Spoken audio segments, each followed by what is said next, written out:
Hi friends. Welcome back to my channel. నేను మీ Mounika.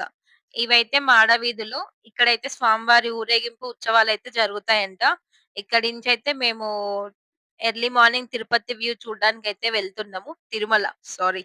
View అయితే చూడ్డానికి వెళ్తున్నాము. ఇంకా ముందు రోజు నైటే మాకు దర్శనం అయిపోయింది గదా! బాగా అలసిపోయి సక్కగా రూమ్‌కే పోయినాం. ఏవి చూడలేదు. ఇక్కడైతే పుష్కరిణి. మేము నైట్ అనుకున్నాం ఇక్కడే స్నానం చేయాలని. కాకపోతే అక్కడ బోర్డ్ పెట్టారంట. 4 డేస్ ఏదో బంద్ అని చెప్పేసి. కాకపోతే ఓపెన్ చేశారు. మాకా సంగతి తెలీదు. ఇంకా మేము రూమ్‌లోనే ఫ్రెష్ అయ్యి అయితే వచ్చేసాము. ఇంకిక్కడ కాళ్ళైతే కడుక్కొని వరాహస్వామి దర్శనానికైతే వెళ్ళాము. ఎర్లీ మార్నింగ్ ఎవరు లేరు కదా! అని చెప్పేసైతే మేము వెళ్తున్నాము వరాహస్వామి దర్శనానికి. నార్మల్‌గా అయితే అక్కడి నుంచి లైన్‌లో వెళ్ళాలి. ఇంకా ఎర్లీ మార్నింగ్ రష్ ఏం లేదు కాబట్టి ఇక్కడే ఓపెన్ చేశారు.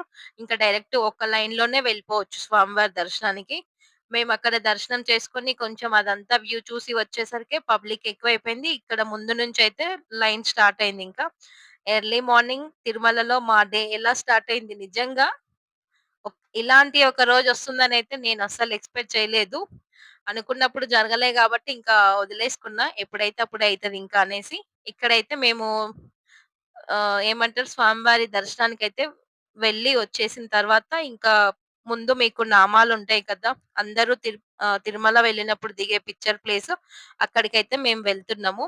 ఇంకా కొంచెం ముందుకైతే మ్యూజియం అయితే రెడీ చేస్తున్నారు. ఇంకైతే రెడీ అవ్వలేదది. స్వామివారి దర్శనం చేసుకున్న తర్వాతయితే మేము బయటికొచ్చిన తర్వాత ఇక్కడ స్వామివారికి పూలనైతే తీసుకెళ్తున్నారు 2 బుట్టలలో. ఇంకా పొద్దున్నే అవ్వడం వల్ల సేవమ్మలైతే అందరూ చాలా ఎక్సైటింగ్‌గా చూస్తున్నారు. వాళ్ళకి ఎక్కడ సేవ పడుతుంది, ఎవరికి గర్భగుడిలో పడుతుంది అనే ఎక్సైటింగ్ ఉంటది గదా! అలాగే అందరూ అక్కడైతే కూర్చున్నారు. ఇక్కడే నేను చెప్పిన వ్యూ. అందరూ ఫోటోస్ దిగేదైతే ఇక్కడే. దీనికి అపోజిట్‌లోనే మన దీపాలు వెలిగించేదుంటది.